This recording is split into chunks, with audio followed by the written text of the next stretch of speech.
It rained blood and guts for days. I still remember her intestine bit covering me like a coat. Oddly enough, I saw my son Peter standing in the middle of the corpse. I wonder how he got in there and how long he's been there. He seems to be about 35 now, and he's been missing since he was 10. He's been missing for 25 years. It's not know what's going on. He's like, no, my lover, Shamu. Okay, anyway. We gotta move on before we start making, like, necrophilia jokes. Oh! That's actually a really amusing subject. Okay, so I know... Speaking of the devil. Yeah, speaking of the devil. I know a guy that has known a guy who, he went to a bar, and he hooked up with a girl in the bathroom in the bar, and then, like, a couple of weeks later, something was going on, and he was like, something's wrong here. So he went to the doctor. Turns out that he got an STD from the woman, which, the STD in question, I can't remember what the name is, you can only get from sleeping with corpses. So, was the woman sleeping with a corpse, or was she a zombie? Either she was a zombie, or a vampire, or she was actually an necrophilia. Well, I mean, can you get an STD from vampires? I mean, the most you can get is, like, AIDS. From vampires? Yeah. That's a good question. Because, like, they drink blood. Yes, but something must change in their genealogy in order for them to actually be, like, eternally young. Or eternally whatever fucking age they got turned at. So, if you think about it like this as well, what causes a vampire, to someone to turn into a vampire, is either a hypnotic stare, where you are into a trance of thinking you're a vampire, or you're bitten. Generally, I think it's bitten. Generally. Alright, so is it like a virus? Like Vampiris? Vampies? The genetically modified versions of herpes? Possibly. There are some cases in the real world of people being similar to vampires, in the sense where, like, they'll have a very low iron content in their blood, so they'll actually have to put blood into themselves. Tuberculosis is a disease that makes it look like you're a vampire as well. Yes, and you also have some people which are almost deathly allergic to the sun. Albinos. So they have to be nocturnal. Yeah. But, I mean, like, I think there are people who will even drink blood for just shits and giggles. Oh, I've heard of that, too. Triss knows the story, which I will share with you all, because there's another type of vampire. And Triss, I remember telling you this the night it actually happened. Remember? No. You don't know? I don't remember, but feel free to refresh my memory, because, you know... Alright, I'll refresh your memory and let the listeners know something about me. Alright, so, I was talking with a friend, and she was really feeling really down. So I'm like, let me try to take her negative energy and swap it with my own, which was when I was feeling positive. So I did so, and I actually took her energetical left arm, which means the energy that was in her entire left arm was in mine, and her left arm felt numb, and mine felt like overloaded, like I could shoot energy at people. For those who don't know what energy feel like, imagine your hand going numb, but not numb. Like you can bash it on a table, you'll feel it, and probably lose your fingers, but you probably feel it, but it's like tingly, you know? Do you remember now? I lightly remember. You told me your sensei was a chi vampire.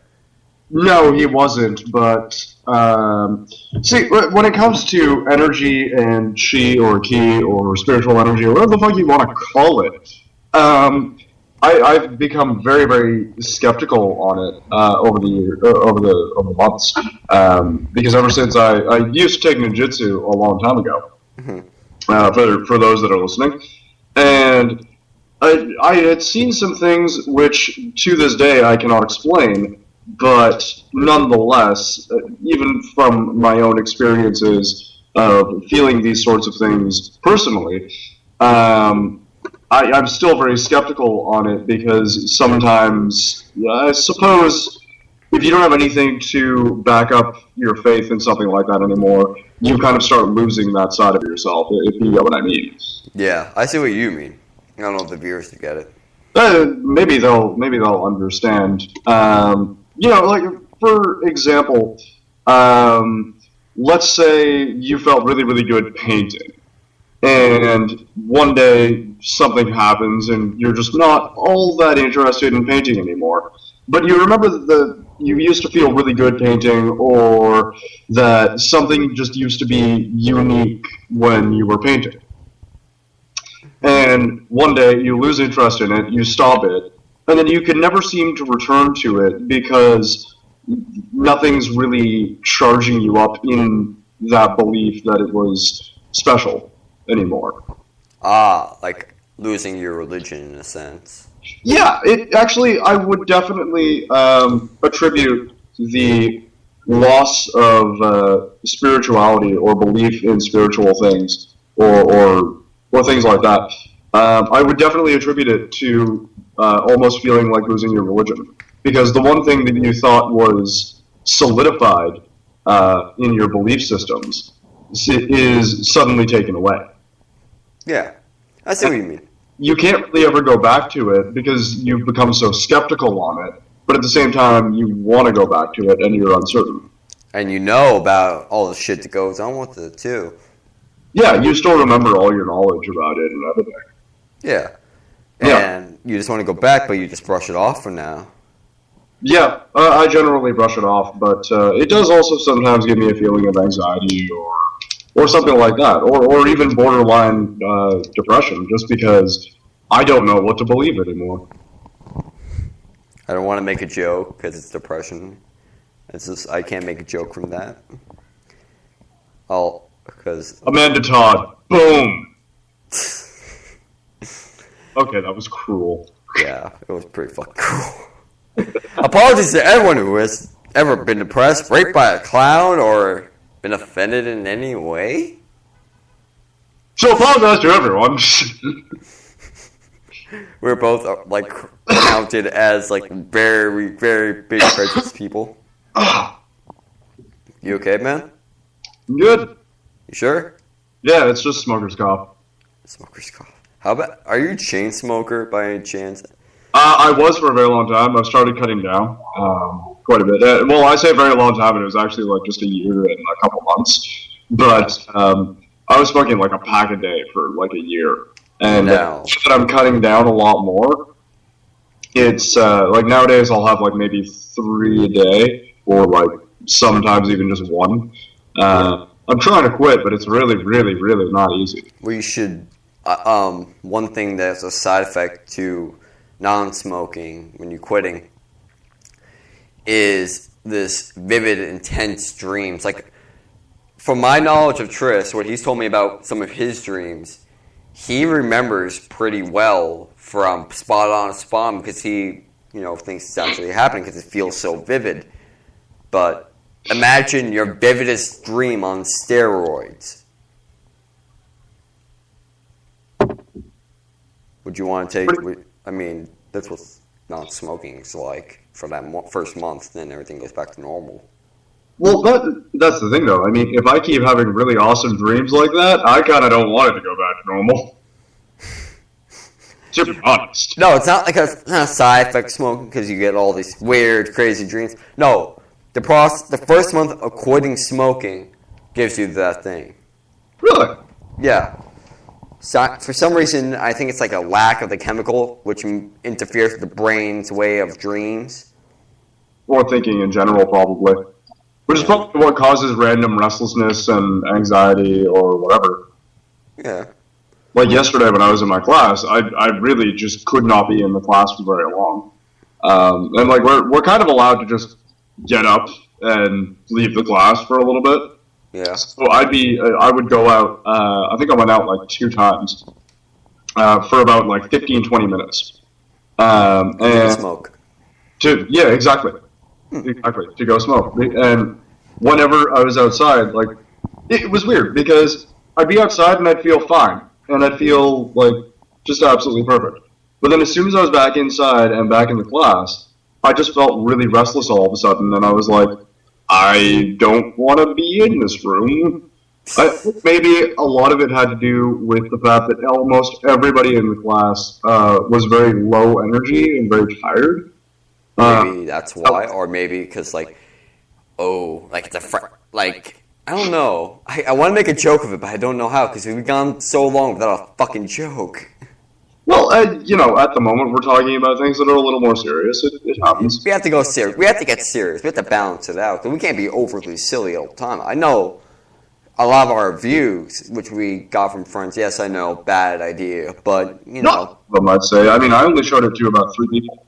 Wait, what? I only showed it to about 3 people. I showed it to 2 people. So there you go. And I got positive reviews from both ends. Yeah, me too. From my end and his end. Yeah. But now we're doing this for an hour. I hope you guys enjoyed that.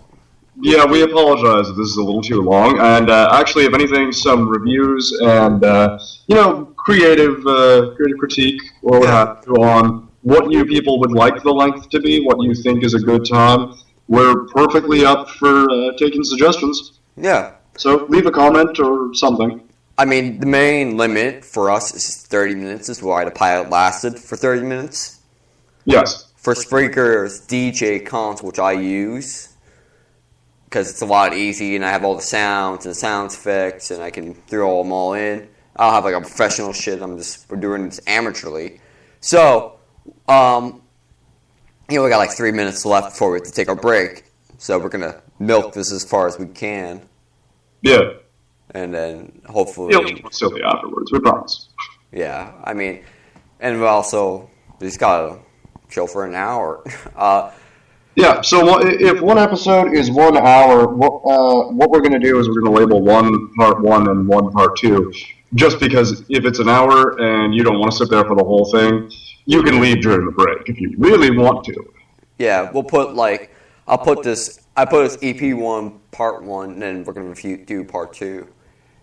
Yeah, which is technically episode 2.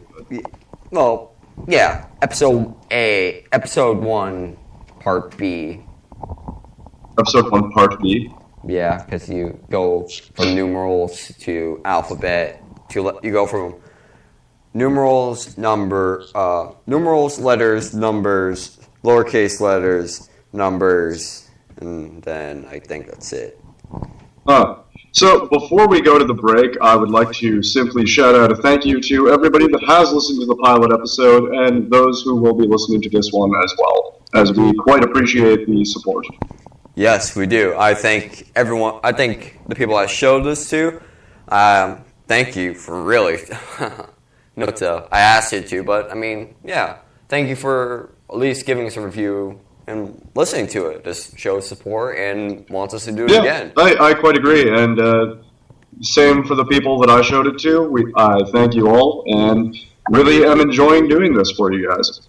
It's really fun. I mean, me and Chris had like the best time doing this. I mean, the minute I got home, he messaged me. And said that I wanted to start recording immediately. Yeah.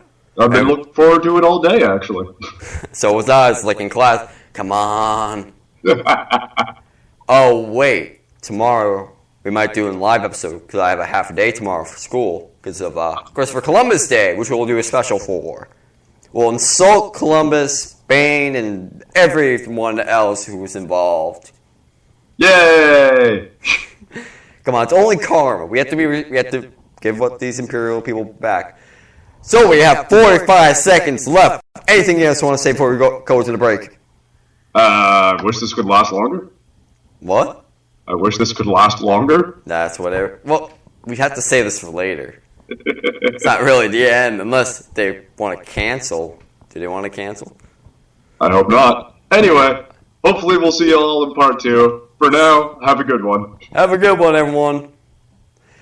Play that music.